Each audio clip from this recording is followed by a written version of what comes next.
Hi, my name's Les Lamont. I'm here today to explain to you how the journey I've taken through becoming an author began with having the tools to go forward with the publishing itself. Unfortunately, I decided at first to go through others doing it and get frustrated with the process and decided I'm going to get serious and do it myself. After I designed it and get it all into place, I took it back in my own hands and put it into a software called Keynote. And that's on Apple. And it's a free software for Apple.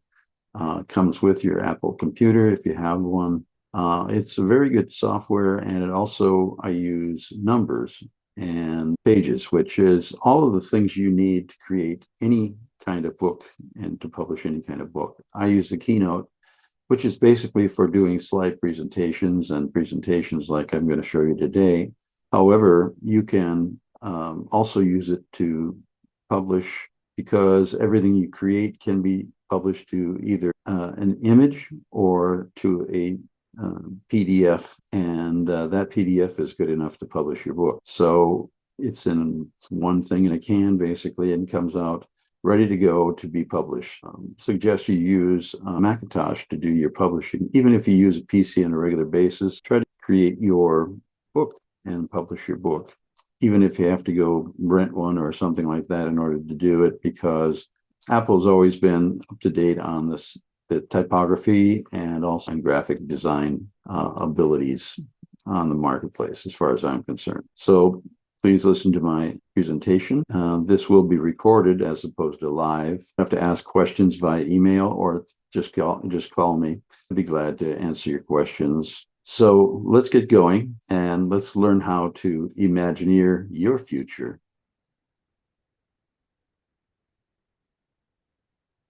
Okay, I want to start my slide presentation, and this is also done on Keynote. First, you see, there's my book, Imagineer Your Future. You see my email down below there. That's where you can find all my books. I have 5 books out. You see that this particular book is in Barnes & Noble and also in Amazon. If you can dream it, you can do it. Walt Disney. He was the original Imagineer, at least within our lifetimes, and everyone knows what he did and what he thought about and how to go about doing what he did.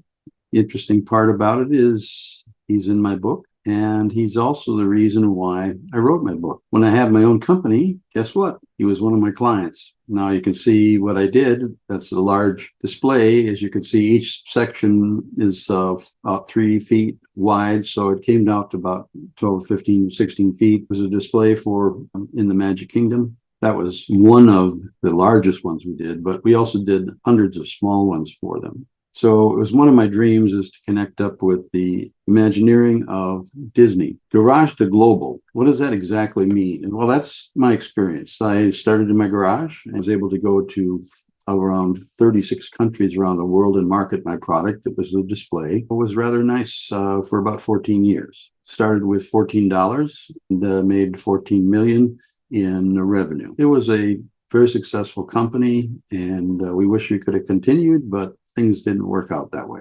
We're all taught to get learning, you must go to school. Well, I think that's a misnomer, because the reality is that success in the modern age has come without school. Here are the chief people who left school. You probably know Steve Jobs and Bill Gates and Mark Zuckerberg and Jan Koolum. I don't know her exactly, but she did WhatsApp founder. And then you have John Mackey, who did the Whole Foods founder. So all of those people were successful and under the age of 22, never went to college, but became enormously rich. There's other ones in here, Julian Hassan and Michael Dell, and lots of other ones here that you may recognize. But the point is that learning without school, it's one of the biggest issues I bring up in my book, because it's not required to go to school to actually get the learning that's required. So they learned on the job training, and they already had maybe a ability to work with computers and so on. But the one big thing is, any industry, is that 10% is the idea. A lot of people have that mixed up, and they think that 90% of what they put into stuff is the idea, and 10% is just making it happen. Unfortunately, it's not the case. And the reality is that the idea is only 10%, and the actual working it out is 90% of the business. So all businesses are business. Even the book business is a business. What I say about business is learn the ropes of business. 90% of business is business.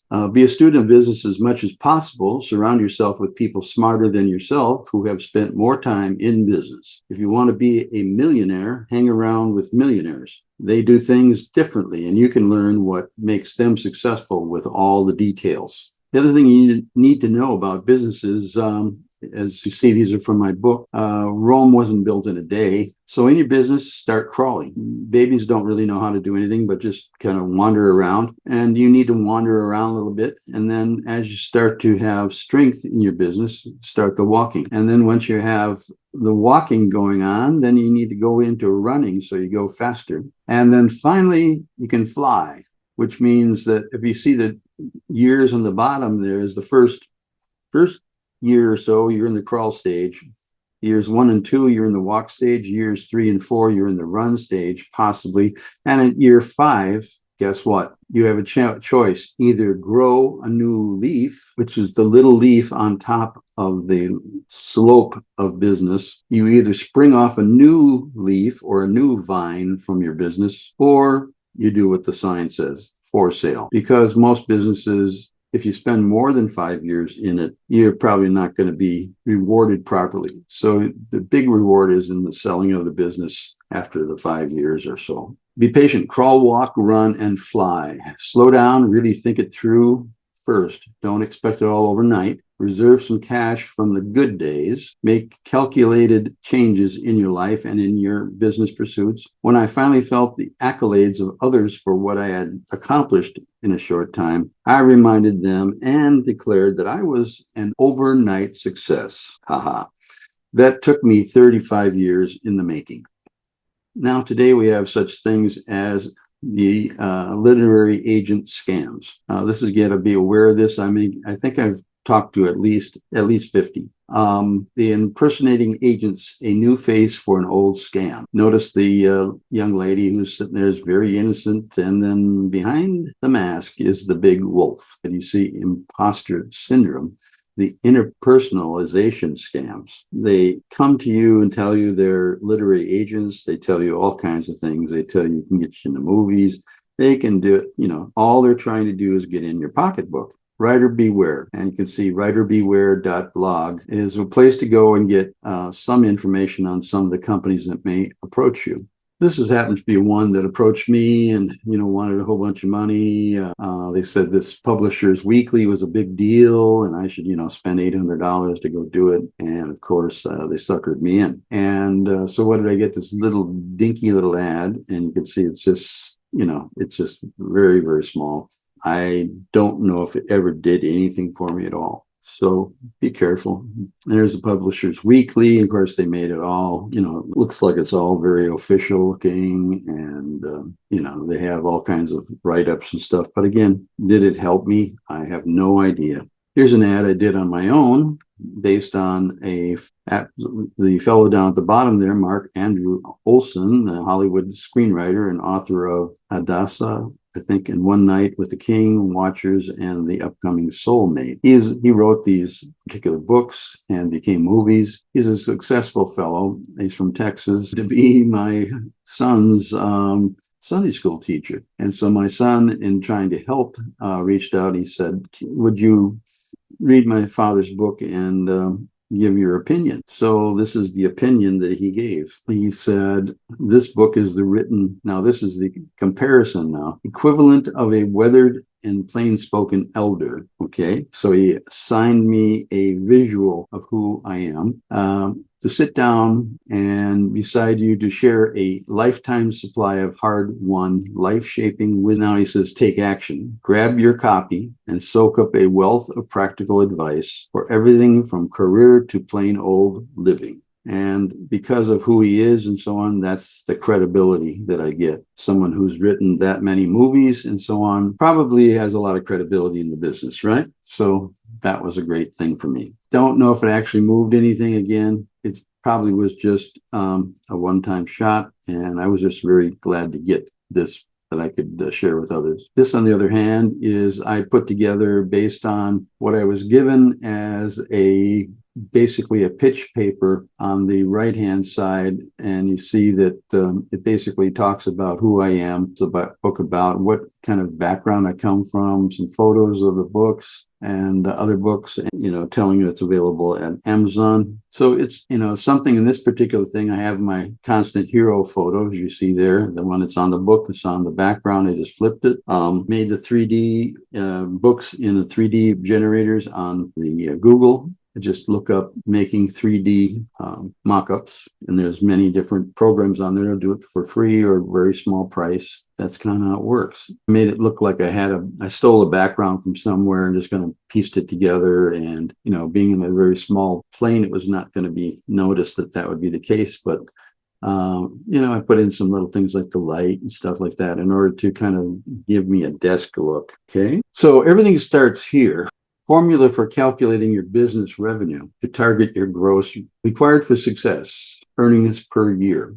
Now, most of you say, well, I'm just a writer. I don't care about, how much I earn or whatever. But in the end, you really do need to care about it. So one of the things you need to know is how much money am I worth? And one of the ways to find out is to put down some numbers here. Your income needed. So I start here with the personal dollars needed. How much do you need a year to live? Okay, so let's just grab 65,000. Years might be less or more. Add plus 10% of your savings, so that's easy to figure out. And then add them together and you'll have your total personal budget for a year. Now I want you to take it times 3. That's $214,500. Most business people will say, well, I all I have to do is earn $65,000 to make $65,000. That is not true. The reason why is there are 3 parts that you're going to pay for in business. And that is, first of all, you have to have enough for yourself, enough for your business, and enough for the government. So each of them take about a third. So that's why you multiply times 3. So when you look at trying to figure out if you're doing well in the year, you have to look at the end number, which is $214,50. Now we take it to realizing that cash is king. So you have to remember that cash is king, and that if you don't have cash, you have nothing. You do not have any way to go forward, and you're hung up. So what you do is you get to the formula and you say, okay, and you pull it all over that 214, you pull over total business revenue needed. Now you break it down into per year, per 5 days a week, how much you need to be earning. 52 weeks a year, and 12 and how much per month you need to earn, and how much per quarter. So as you gather your monies and as you gather your earnings, you look at these numbers and say, am I matching it close to what I need? So that's what the numbers you have to come up with. So you're not working to try to get 71,500, you're working to get 214,500. So now when you look at how much you're worth or how much your business is worth, you need to know both of those numbers so that you know that whether you're going under, up, down. It's kind of like being in a submarine. You don't know what depth you're at. You don't also know if you're going to make it or not, or if you're going to reach the surface. So this is what I did for my figuring out, what is it worth? What is my book worth? I said, okay, there's 52 weeks in a year, 6 days a week that I'd work, hours, about 8 hours a day, hours.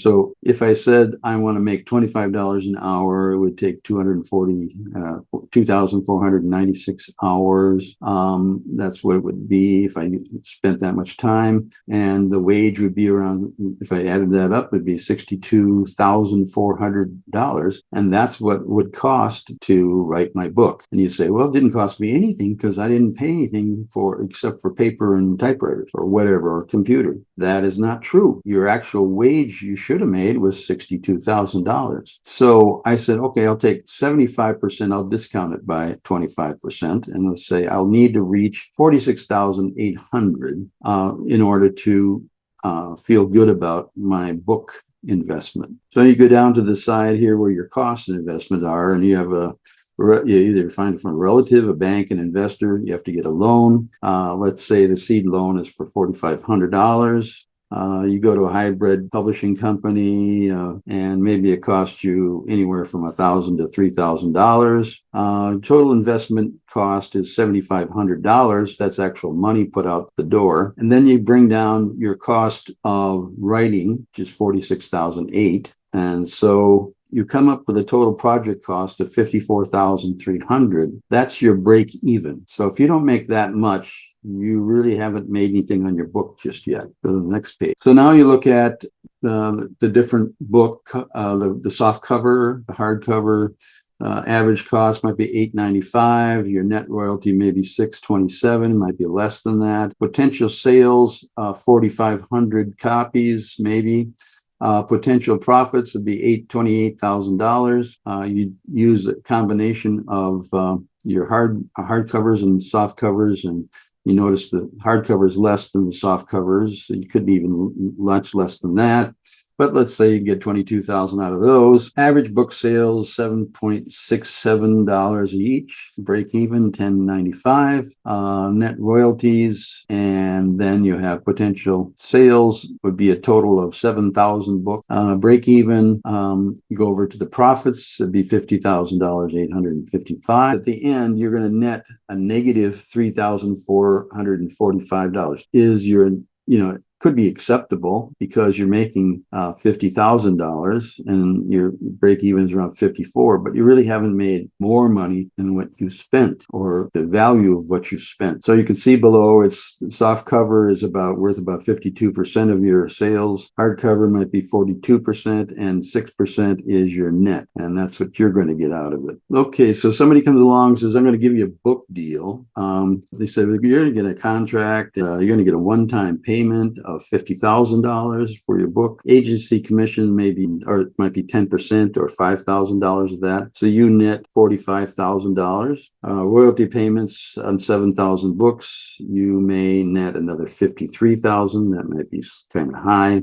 Expenses and airfares for dealing with the signing. If they don't pay it, you have to. So let's take a little bit there off. Net income to the author is $98,000. Taxes is 1/3. So you have $32,000 in taxes. Net income to the author is $65,000 out of a $50,000 deal with the book deal. And then, they're waiving $45,000 in sales of books. But in the end, it's only about $15,000 over what you got from the book company as you signed up with them and signed your rights away. So you can see the breakdown there in terms of 23% is the contract itself is about 35%, even though it looks like much more. Agency commissions is 4%. Royalties are at about 38%, and your expenses are, it's very small. And then taxes are 23%. So it brings them down to smaller amount of taxes, but in the net, you're only at $65,663 and after taxes. Okay. Say they offer you a $200,000 deal, just blow it up here to see if it makes any more sense to get more money. So a $200,000, a buyout of your book at 10%, the literary agent or whoever gets you in gets $20,000. They have a good reason to get you in. You have a net of 180, and if you sell $53,000 worth, in the end, you're going to have a net of $233,000, and the taxes would be $76,000. So in the end, your net is $156,000 out of $200,000, $113.35. Look at it again, and you see that the royalties are very small, 15%. The biggest chunk is obviously the contract. The taxes are 22% on this, and the agency commission is only 6%. You can see there that there's a lot of things to consider, not just the big number they throw out at you, because there's always the stuff that has to be taken off of the offer. Make sure you understand the full financial obligations and monies you're going to receive. Now, each of these formats I've put on Excel for you so you can figure out for yourself whatever you like. And they're also in numbers, so that'll be my gift to you, so that you can figure out kind of where you are. Nothing perfect about this, but it's more of a thumb on what you're doing. Okay, now I'm going to talk to you about a different issue, and that is publishing and self-publishing. So you see self-publishing, that's what I did with Imagineer Your Future, designed it, wrote it, designed it, and published it myself. After going through a lot of other costs, people said they could do it. Well, in the end, they really couldn't. And they really didn't come through. So anybody who promises the world to you, forget about it. It's not really their world to give you. So you can see this is Keynote. And Keynote is a free software on Apple, and I really suggest it. It's a very versatile tool. I design everything with it, and you don't need Illustrator. You don't need all these other expensive programs. This does everything Illustrator can do that you need to. This is what a standard book cover master looks like. So the pink areas are where the reserved areas where you cannot print, or they're not called the live area. The live area means there's a certain reduction in space so that there's plenty of movement in the book, so that even if the publisher gets it off a little bit, it's not going to hurt the overall appearance of the book. So it's kind of their slush room a little bit. That's what that's about. Now you can see here's the grid applied to my book, and you can see where I've had to bleed over. So you saw on the left-hand side, you see the earth, and you see the bleed. It has to bleed off of the page so that it can be trimmed out, and therefore having a bleed to the page. That's the bleed. So that bleed you see in the left-hand side, you see that kind of a pinkish dotted line. That's the actual edge of the book, and then you cannot print anything in pink, the overall pink side. That is where you cannot print. How this works is you have to give them the number of pages of your book, and then they have a precision calculator that tells you how wide your spine will be on your book. And you have to build your art according to the spine, and also it has to be according to the overall design they gave you. So that overall design is determined by the amount of pages in there, so that the width is correct when they go to finishing the book. You'll see under where it's ISB. So, ISB is number 6 there. That'll be where your material for selling your book from the stores using the code, so that you get in the numbers and in the charts on your book sales and so on. Notice at the top on the right hand side we have top third title, and you have middle third interest areas. So what I mean by that is the top third of the page is your title area. It should appear in there probably. Do a final book cut, and it'll be the right size. Sometimes it appears in the bottom. You never know. It can be flipped around, but then you probably have to have excitement on the top page. Then you have a middle third, and everything works in thirds in design. Thirds is a good thing to work with. Breaking the subject up. In my case, I have my title in the top third, the middle third, I have my product, and the bottom third is where I have the design principles. So credibility. And then the center is where the interest is, and the top is the title. So that's kind of how I divide it up. And when I look at designing my covers. Now you might say, well, how did you get all that woven together, all the photos and everything?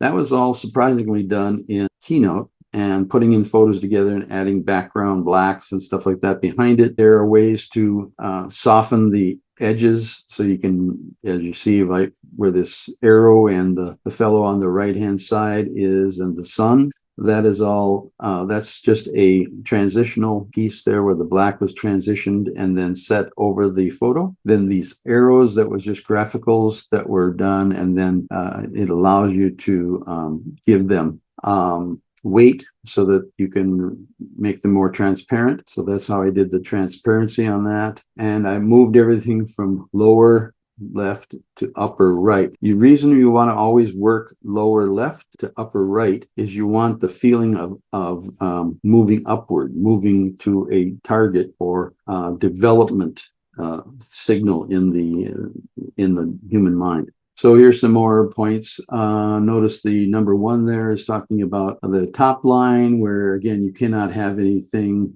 come any closer to the edge than that. Number 2 is the edge of the spine. And down below, you'll see the ISBN under 9 And here I just cheated by putting in one from the book afterwards, but just to show you where it's located and to kind of visually see what it's going to look like with that in there. And number 10 would be the opposite of number 1 on the bottom. Basically over here in the outer boundaries on 7 and the inner boundary of 6 is usually a 1/8 of an inch or a 1/4 inch of bleed that you need to have beyond the book itself, where the end of the book is. It's required so that they can cut it and then do a final book cut, and it'll be the right size. So here's some more pages from my book to show you the interior and how I went about it. You see on the very far left is a miniature that actually shows up like that in the software, and then you can move them up and down, and then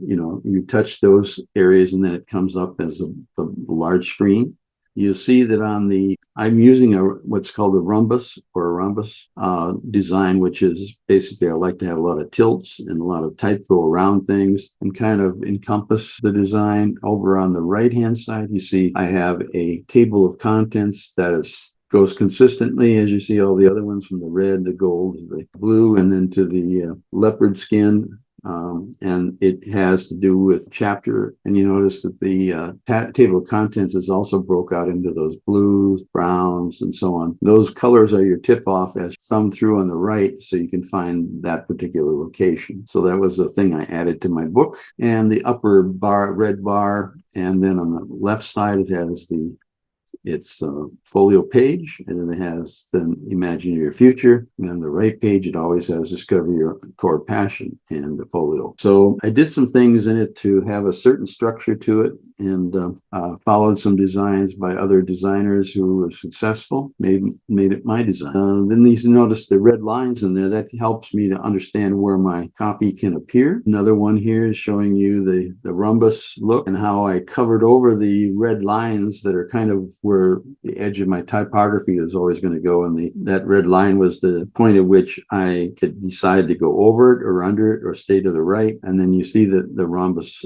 concept over there, where it shows how it's used, where you overlap things, make things look like they're dimensional. In case of these photos here, I actually have a photo software that will take photos and turn them into a soft drawing style, which will help me in the area, and you as well, of removing any kind of copyrights, because once you take a photo and you convert it to something else, it now is a new piece of art and you own it. So that's what I do if there's a questionable photo that I don't own or can't get rights to. I don't bother. I just take and put it in that kind of drawing style. On the right, you see some films that I did. Okay, this is a sidebar on the computers. It shows you on the left, it has a left page design, and on the right, it has a right page. So when you go through and add your pages, you can just add left or right, and it'll already come in, and it'll already have the ability to have this page correct. So there you go, it's a little bit closer up. You see the left and right page. The design program, you put it into a 2-page layout so you can actually see the 2 pages together, so you can see what's going on between the 2 pages. You can commit it to a PDF, and then it'll also be on a 2-page layout if you wish to see it that way.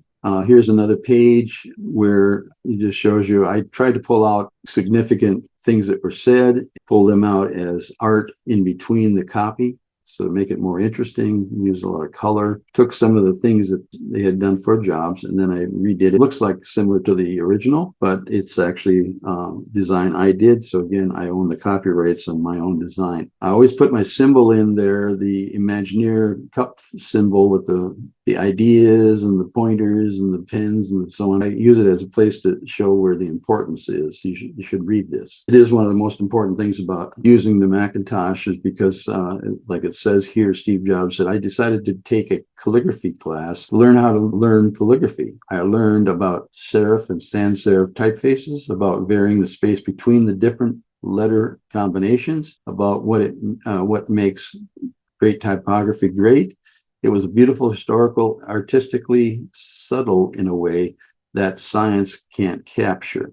So he approached the whole thing of the Macintosh when he built it, is that it always had to have an artistic ability. So it's one of the reasons why Apple became the computer for designers and artists Another page showing you how else I used it. Notice I have a bleed to the center with the photo of the Universal Studios. I have a bleed to the side for my own. And notice I also used, there's formats within Keynote, such as the one on the left, the flyer. That one is Japanese. And I kind of like to put it into these little window things. And it looks like I'm showing you some photographs, in other words.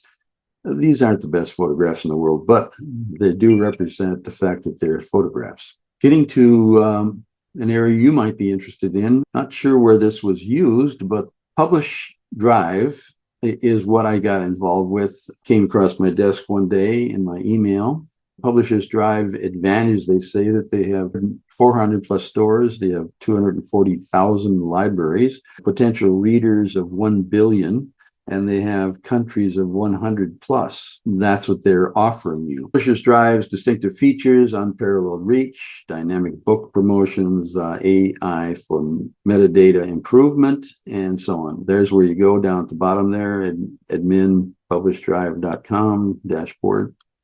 It came in through an email I got with Kirkus. You know what Kirkus is, but Kirkus, I believe, is a company that rates the books and so on and gives awards out based on that. So I said, well, they're probably reliable if they come through Kirkus, but who knows? As they say here, revolutionary royalty management. And what is nice about it is a back room. You'll see it in a second here. It says that there isn't just a platform, it's a passport to global opportunities. We're offering Kirkus Review subscribers an exclusive discount on our services and so on. So if you're already part of Kirkus, you can get it for a cheaper price. Here's what they give you. They have in their office, they have the dashboard, my books, my promotions, managed stores and imprint, sales.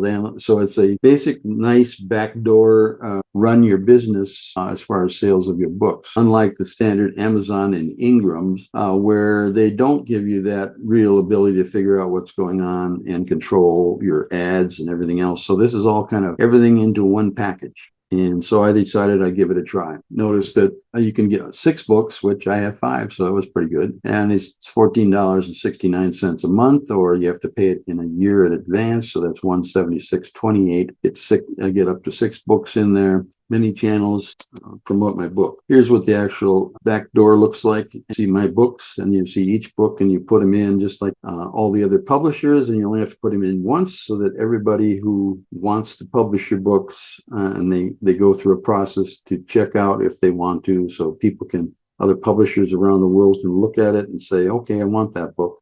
Then they will say, okay, you're good to be published in our country or in our book, in Asia or in India or all these kind of places. You can touch each of these, and you can look under your book materials and notice that also has a thing to calculate your printing costs. So you don't have to go to Ingram and everybody separately. You just go in here, just put in your size, your page count, your color, black and white, that type of thing. So that book you see there, my grandpa's diary that I did, $2.30, and it would print in Amazon for $1.49, Ingram for $2.17, China print at $1.33, India 81 cents. So if you wish to print in India, want to buy it from India, you can go through this process and get it there. So it shows you your weekly earnings, your monthly earnings, that type of thing, and it gives you a platform. Also down here, it's your ad promotions. So you can actually add ads into Amazon and other kinds of ways to add ads through here so that you can control them under one roof, basically. You can see there's my one copy. It tells me my estimated earnings, shows me the free download. It's really quite cool. And then you can go back and pull all this up and print them out. Shows royalty payments and all that. It's all charted in here, so you can get to it all. This also has charts like this that show you when your purchase took place, and you can see if you're getting more purchases or whatever, they add up. This was early on in the process, so I don't really have anything just yet. Also shows you in what parts of the world you're selling in. So in this case, Alaska, the United States, and Hawaii. Shows you details for the rest of the world. Start selling in other places of the world. You can see it visually as well. Here are the enabled stores. active number of books. I'm active, number of books, enabled stores. So you can see that there's tons of here that are open to seeing your product, and from Amazon Print to different ones here. I think I've updated that to show Barnes & Nobles for sure, Ingram, Amazon, China Print, Repro. In some of your books, if you're already on Amazon, they won't let you sell through this particular system. So you have to be aware of that. If you haven't gone to Amazon yet, you might want to go here for sure. And you'll also get into Amazon through this particular route. So here's your ad things and price or promotion, sales events. They have things going on, dry books, all kinds of things in here that I haven't got to yet. This is your template area. Again, you put in your size, put in whether it's color, what color paper, number of pages, and download your template. If you want to do that, it'll tell you all your spines,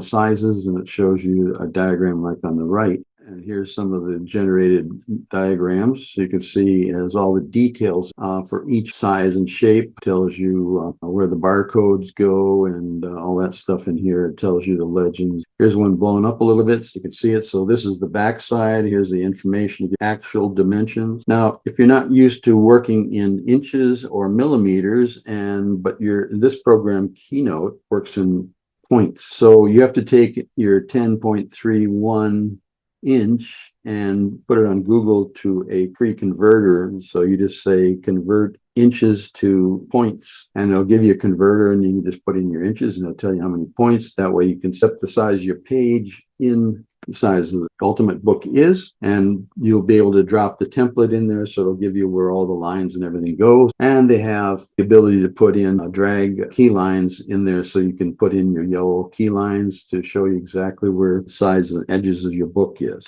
Just be showing another section here. So the front cover is this bust size. It shows you the barcode, shows the back cover. So now that you get all that done, say, okay, now I want to go and I want to get into Barnes & Nobles, and I have to go, now that I'm into the store, now what do? How do they know I'm around? And one way to go is through Google and to look them up. And so that's what I did for the first couple of times. Even in Minneapolis area, we've got about 7 or more of Barnes & Noble. I believe they started here in Minneapolis, so probably why. But you'd have to sort all this out, database it all, and so on. I went to online and found out that I could purchase the entire database. So over 583 listings for Barnes & Nobles across the country, and they sorted out according to states and so on. So you could find out, which ones are closest to you and decide if you wanted to ask for book signings or that kind of thing. That's all done in numbers, which is the same as Excel, except it's much better, because it allows you to put colors in easy. It allows you to take in separate financial documents and actually connecting them so they could be wherever you want them.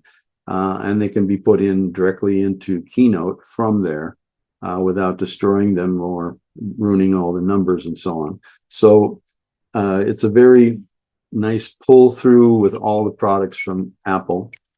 So it's a nice pull through with everything from Apple, so that you don't have to try to do everything, create everything. You can use other forms like this, sort it.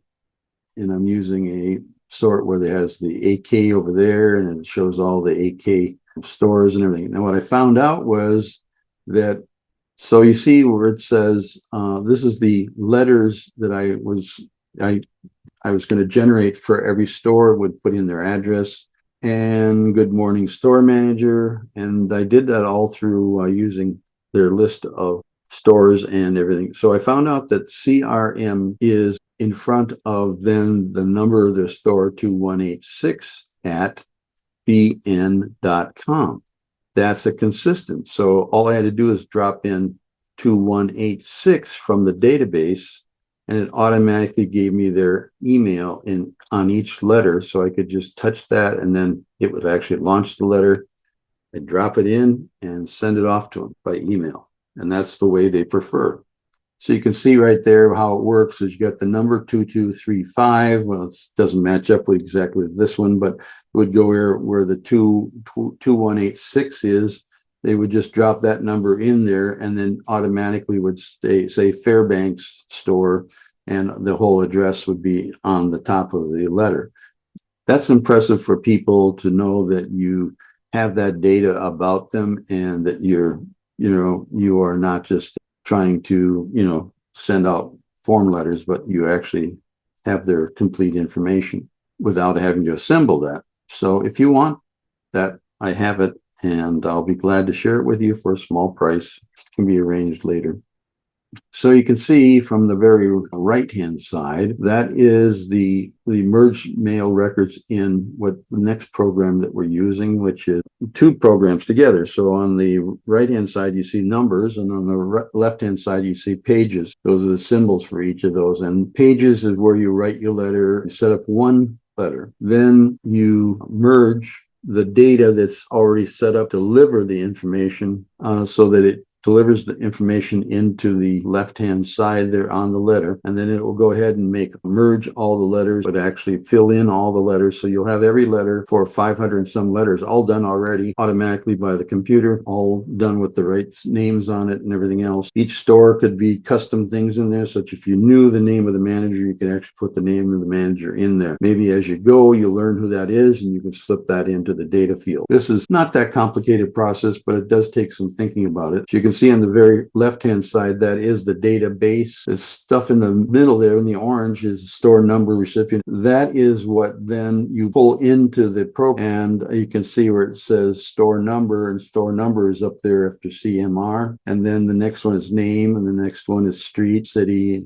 state, zip. All that, as you see, is on that field thing there. That allows you to put those fields into the letter, and then they represent those numbers. If you haven't done it before, maybe it looks complicated, but it's very simple. For the right-hand side, it says all store database, Barnes & Noble's USA. That's the file we're looking at. It finds all those same things, the store number, name, and all that stuff, and it only grabs that stuff so that you get all 584 records, and you can preview it. And there you see below is the preview, so it shows you store number is going to come back with 2784. The name is going to be Anchorage, the street number, city, state, and zip code. That's what it's going to pull up for you, so you can check it, see if you're all kind of connected together. If you think that Photoshop's the only one in the world to use and you have to go out and pay through the nose for it because I know it's very expensive, you have to pay hundreds of dollars a month, I suggest you look into Acorn. I've been using Acorn for the last few years, maybe 5 years. I've gotten to be better at it. Maybe a little tough to start with, but it does pretty much everything Photoshop does, and is very nice. Works back and forth with Keynote. All I do is place it in place, Keynote, maybe enlarge it, copy it, open it up automatically into Acorn, and fix it,